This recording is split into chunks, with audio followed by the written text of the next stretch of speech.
Bem, pessoal, vou falar para você sobre a mensuração do potencial hídrico na planta e também do conteúdo relativo de água, né? Que são duas medidas que dão noção, né, do status hídrico, né, de quanto a planta, de como a planta está suprida de água. Bom, o que tem a ver o potencial hídrico, né, com água, né? É o que governa o transporte de água. Além de ser uma medida de como que a planta está, né, suprida de água, ele que dita, né, o potencial hídrico, ele que dita o transporte de água, né, de onde que a água vai, né, para que lado que ela vai, tá? Então lembrem, o movimento da água é do maior potencial hídrico para o menor potencial hídrico, tá? Então isso governa o transporte de água na planta e também indica o status hídrico da planta, tá? Então a medição do potencial hídrico, uma das formas é o uso da câmara de pressão ou câmara de Schullander, tá? Que essa câmara faz? Ela insere, né, uma pressão na folha e faz sair a água pelo pecíolo, né? No caso de plantas frutíferas, aqui temos o exemplo da videira, né? Então tu coloca a folha da videira dentro da câmara, fecha é, e, e o sistema tem um cilindro então de alta pressão que coloca gás para dentro dessa câmara e faz a água que tem dentro da folha ser expulsa aqui pelo pecíolo. E aí se mede, né, quanto de pressão foi necessário para que a água saísse da folha, tá? Então, quanto maior a pressão, quer dizer que menos água tinha na folha, né? Porque mais pressão foi necessário ser feito para que a água que está ligada ali, que está na parede celular, está nos espaços intercelulares, está nos vasos, tá? Ela saia para fora. Então, quanto maior a pressão, menos água tem na planta, tá? Então, aqui tem um esquema de como essa câmara funciona, né? Então, coloca o pecíolo da folha aqui no orifício, né? E aí fecha e coloca ar comprimido para dentro dessa câmara, né? A câmara de pressão, né? Que o próprio nome já diz. Então aqui tem um esquema, né, de como ela funciona, né? Aí você vai olhar com a lupa aqui o momento em que começa a sair a seiva, tá? E aí nesse momento você anota o valor de pressão que o manômetro vai estar indicando, registra isso e é esse o potencial hídrico, tá? Então um ponto importante é que a pressão ali, o valor de pressão será a pressão positiva, tá? Por exemplo, foi 1,2 megapascal. Só que você precisa inverter o sinal disso daí. Por quê? Porque dentro da folha tu está fazendo o contrário, né? Tu está fazendo o ar comprimir a água de volta, né? Então tu muda o sinal, que é 1,2 positivo, aí tu troca para ficar menos 1,2. Aí você vai ter então o potencial hídrico da planta, tá? Então, tem alguns exemplos, né, de potencial hídrico em algumas situações aqui de solo, em diferentes datas, tá? Então aqui é um potencial hídrico de videiras Cabernet Sauvignon, né, em argissolo, plano solo, meio solo, tá? Em 3 datas aqui. Então percebam aqui o gráfico A é numa data, o B em outra e o C em outra. Aqui temos no eixo X o horário, né? Horário, 4 da manhã, 8, 10, 12, 14 horas. E aqui no eixo Y o potencial de água na folha. Então percebo que o zero está aqui. Logo de madrugada, às 4 da manhã, esse potencial hídrico está em torno de menos 0,2, tá? Então é um potencial hídrico relativamente alto, né? Muito próximo de zero. Lembrem, água pura é zero. Tá? Quando a água tem alguns solutos, ela já reduz o potencial hídrico. Tá? Então aqui nesse momento a planta está bem suprida de água. Aqui em todas as datas esse valor. À medida que o dia vai clareando, o sol vai raiando, o que acontece? Os estômatos abrem, a planta começa a fazer fotossíntese e começa a perda de água. Tá? E aí o que acontece com o potencial hídrico? Ele vai caindo, vai se reduzindo.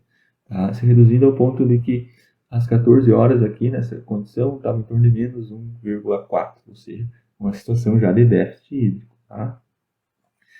Percebam aqui que tem diferença entre os solos também, ar-solo e plano-solo, proporcionando um status hídrico, né, um pouquinho maior, ou seja, um pouco menor, um pouco menos de deficiência hídrica do que o neossolo, né? Neossolo, um solo novo, raso, né, pouco profundo.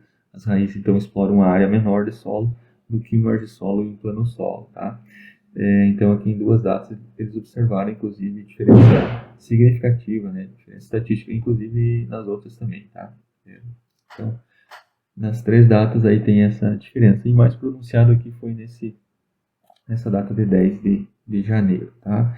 Então, o importante aqui é para vocês terem noção de que durante o dia esse potencial hídrico ele cai bastante. E aí o que tu tem que ter? Tem que ter solo, né, com boas condições hídricas para que esse potencial hídrico ele não caia tanto a ponto então de fazer aqueles efeitos que a gente viu na outra videoaula, que é reduzir a taxa fotossintética, né, acumular muito ácido abscísico, a planta fecha estômago, absorve menos gás carbônico, e aí resulta em menor produtividade. Aqui o potencial hídrico foliar, né, de videira acirrar. Então, irrigado, né, irrigação plena, um potencial hídrico bem mais alto, né?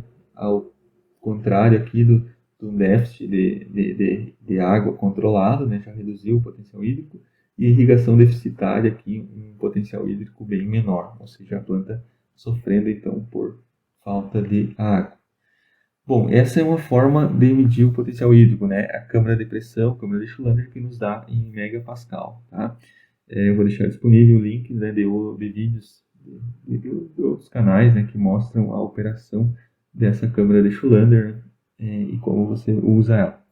Bom, uma outra forma é através do conteúdo relativo de água. Esse aqui é um processo um pouco mais lento, tá? Porque envolve você coletar a folha, pesar, e colocar ela a secar numa estufa. Antes de secar, você tem que colocar ela a hidratar para ela absorver água, e aí depois secar e depois pesar. Então são 3 pesos, tá? Então tem a massa fresca, tá? Que é quando você colhe a planta, a folha, você pesa, tá? Aí depois você coloca ela na condição de alta umidade para ela hidratar. Aí deixa 24 horas, no outro dia você vai ter a massa total, tá? Que é a massa que tem de folha e a máxima capacidade que ela tem, né, de absorver água, ela vai tá cheia de água, então, que é a massa total. Então, vai estar cheia de água porque você vai deixar numa condição para ela ficar cheia de água, tá? E aí depois você coloca numa estufa e seca a 65 graus até peso constante. Isso vai variar aí, então, 3, 4, 5 dias. E aí depois você pesa e você vai ter a massa seca. Tendo essas informações, você coloca nessa fórmula aqui, que é a massa fresca menos a massa seca, dividido por massa total menos massa seca vezes 100. E você vai ter o conteúdo relativo de água em percentual, ou seja, dos 100, você vai ter o quanto, né, em termos percentuais, né, que vai ser menos do que isso, a planta tinha naquele momento que você coletou as folhas, tá? Tinha de água no momento que você coletou as folhas. Aqui tem um exemplo, né, de cálculo que vocês podem fazer, né? Coloca esses números aqui na fórmula e vocês vão encontrar o conteúdo relativo de água nessa situação hipotética aqui do exemplo, tá? Bom, o que acontece com esse conteúdo relativo de água? Quanto maior o conteúdo relativo de água, maior é a fotossíntese, tá? Aqui temos a taxa de fotossíntese líquida relacionado com o conteúdo relativo de água. À medida que o conteúdo relativo de água vai diminuindo, a taxa de fotossíntese também vai diminuindo. Por quê? Porque está faltando água na planta, a planta não tem condições então de fazer a fotossíntese de maneira adequada, tá? Aqui, só para vocês verem a relação entre o potencial de água medido pela câmara de Schulander, né, e o conteúdo relativo de água medido por essa técnica que eu acabei de explicar para vocês, tá? Então aqui temos uma situação de plantas irrigadas e plantas não irrigadas, né? Vocês olhem aqui que as plantas não irrigadas têm um conteúdo relativo de água menor e também um potencial hídrico menor pelas duas técnicas aqui, tá?